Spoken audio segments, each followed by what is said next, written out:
Cassandra and Francis stumbled their way to the bookstore that had years before served as their headquarters. Someone was watching them.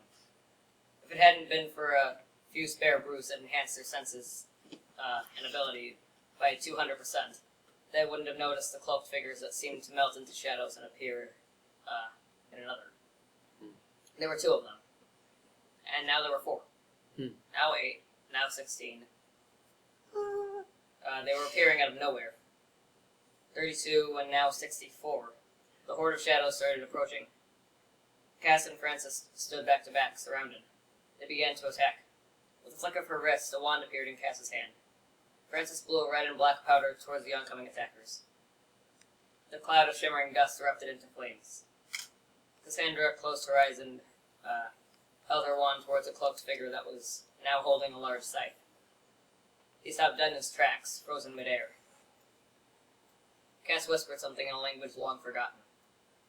She opened her eyes and white light beamed from them. An arm made of white fire stretched from the tip of her wand and grabbed the frozen assassin, mimicking the movements of her left arm. It proceeded to throw the attacker against a wall, thus shattering said wall as if it were made from styrofoam and not bricks. "Is that the best you can do?" she asked Francis, who was now spitting fire. "I'm just getting warmed up," he replied with fire in his eyes. After 20 minutes of this, Francis was nearly out of tricks and Cassandra had nearly exhausted herself. The walls were scorched with fire, but it was no use. They were multiplying faster than they could scorch them. There were simply too many coming too fast. "Help me try and keep one still for a moment," yelled Cass.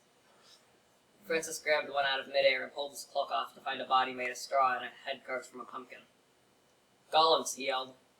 Before it had a chance to punch his lights out, he smashed his head in and pulled out a candle from inside. We've been keeping the reanimation core alive this whole time," he said, blowing it out. Lucy looked over her shoulder whilst drop-kicking a cloaked scarecrow. "Well," she said, annoyed, "this could have been a lot simpler.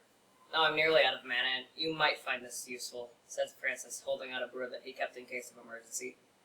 Lucy grabbed the bottle and chugged it all at once. The white light that flew from her eyes turned purple. A smile came to her face.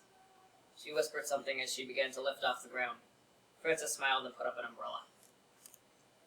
Cassandra put up her hands and fire, and bolts of water flew from her hand like bullets. None of them missed. She couldn't remember the last time she'd been at this capacity. Soon the infinite army was decimated, and the water was up to Francis's ankles. Wow. As Cassandra slowly descended, he muttered, "She always did scare me a bit." A paper airplane flew out of nowhere and hit him in the head. He unfolded it. It read, "So you haven't lost your touch after all. Well done, Alexander. P.S. Look behind you." He whirled around to find another hypercharged potion with a note attached, floating at eye level. The note said, "To make up for the one you used." Nice. Francis was dumbfounded. Hypercharged potions were incredibly difficult to brew. "Cassandra, dear." "Yes." A note. Cass read it and looked behind her. She found a long cloth-wrapped package that had appeared out of nowhere. "I thought this had broken," she said. She had used it in a battle against the Queen's men, but it had cracked in half when she used her trump card, which had wiped out the whole platoon of soldiers. It was a wooden wand topped with an amethyst cluster. "Well then, we'd best be on our way," said Francis hurriedly. "Yes, let's go," Cass agreed. It was like we had been taught to read overnight. No! It was like we were reading and then Willy Wonka... It seemingly mocked me in my skinny jeans and black t-shirt. The ticket was damp in my hand as I showed it to the bouncer.